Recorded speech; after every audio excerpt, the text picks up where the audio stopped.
বেঈমান খাইতেছে কিনা দুনিয়া? তো আল্লাহ তাআলা বলে কুলু ওয়া তামাত্তাউ কালিলান, এই নাফরমান কিছু সময়ের জন্য দুনিয়ার মধ্যে খা, ভোগ কর, ইন্নাকুম মুজরিমুন, কিন্তু মনে রাখিস তুই কিন্তু নাফরমান, তুই কিন্তু পাপী, আমি কিন্তু তোরে ছাড়বো না।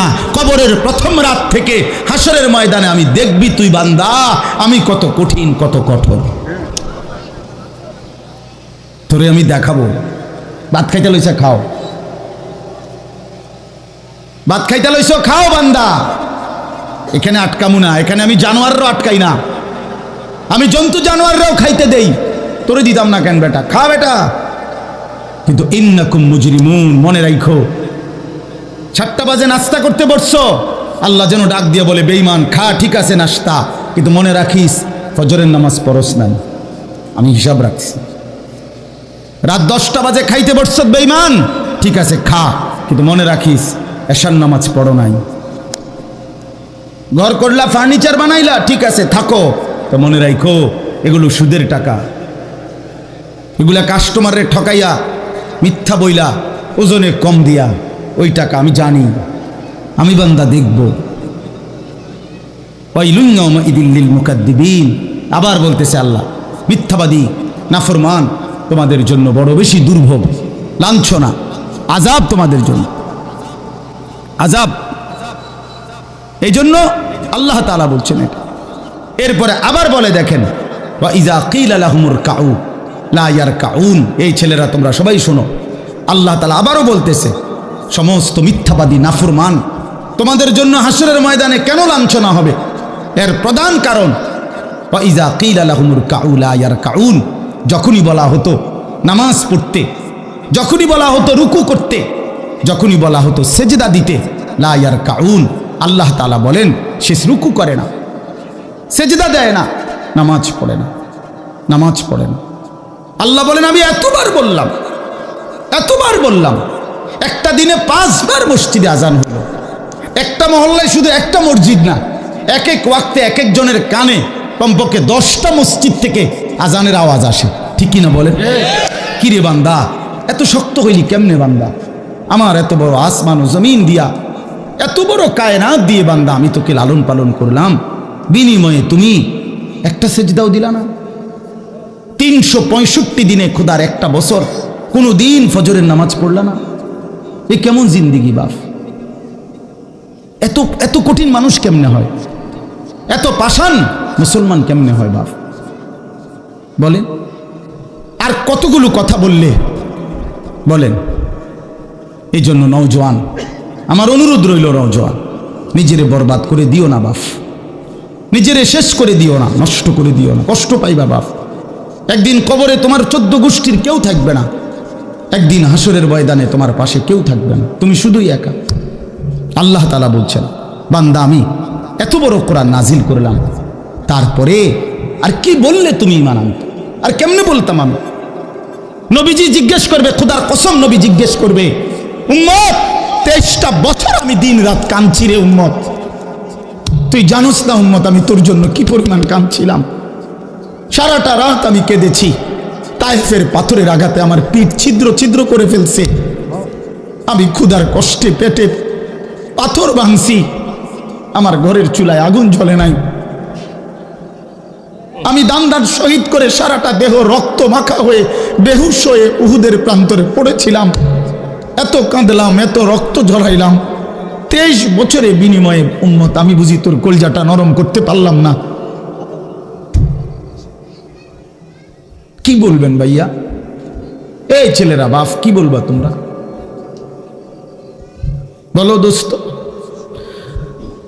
আমরা যারা মুমিন নিজেদেরকে চিনি, জানি যে আমরা মুসলমান, আমরা মুমিন, তো আমাদের কাছে আল্লাহ তাআলা সবচেয়ে গুরুত্বপূর্ণ একটি জিনিস চায়।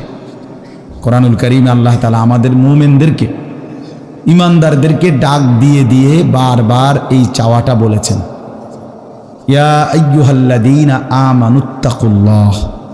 এই কথাটা আল্লাহ তাআলা কোরআনুল কারীমে বহুবার বলছেন, হে ইমানদারগণ, হে মুমিনগণ, তোমরা যারা বুঝো যে তোমরা মুসলমান, তোমরা মুমিন, তোমরা ইমানদার, তো আমি আল্লাহ তোমাদেরকে বলছি ইত্তাকুল্লাহ, তোমরা তাকওয়া অবলম্বন করো, তাকওয়া অবলম্বন করো, আল্লাহকে ভয় করো, তাকওয়া গ্রহণ করো। এই কথা এটাই তাকওয়া। প্রত্যেকটা ইমানদার, প্রত্যেকটা মুসলমান, ছোট বড়, জওয়ান বুড়ো, আমাদের সমস্ত ব্যক্তিকে আল্লাহ তাআলা বলেছেন বারবার ইত্তাকুল্লাহ, আল্লাহকে ভয় করো, মানে তাকওয়া অবলম্বন করো। ছেলেরা তোমরা ভাই এই হাতে ধরা যে মোবাইলগুলো এটা নামায় ফেলো। আরে ভাইয়া আমাদের চেহারার দিকে তাকাই আসুন, শুধু শুধু এই মোবাইলটা নিয়ে ব্যস্ত হওয়ার কিচ্ছু নাই বাপ। এতে এমনিতেই মোবাইলে অনেক বয়ান আছে অনর্থক, এটার দিকেই যদি পুরা তাকায়া থাকো তো তাইলে আলেমের দিকে তাকাইবা কেমন? এই জন্য দোস্ত এটা জরুরি বিষয়, এটা এতটুকু বোঝা উচিত, সবসময় মনে রাখা দরকার।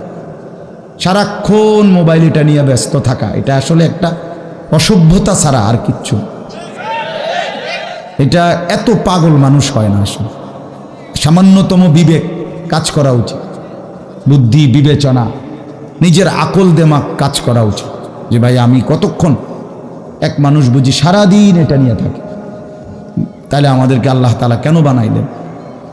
এই পৃথিবীতে আমরা আসলাম কেন? আমার জীবনের উদ্দেশ্যটা কি?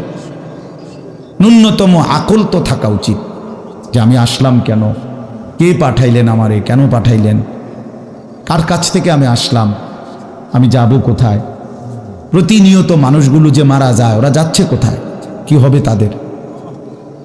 এই সামান্যতম বুদ্ধি দেমাগ একটা প্রাপ্তবয়স্ক ছেলে, তোমরা কারো বয়স 14 বছর, কারো 16 বছর, কারো 18 বছর, এ তো পরিণত বয়স, মানে পরিপক্ক বয়স।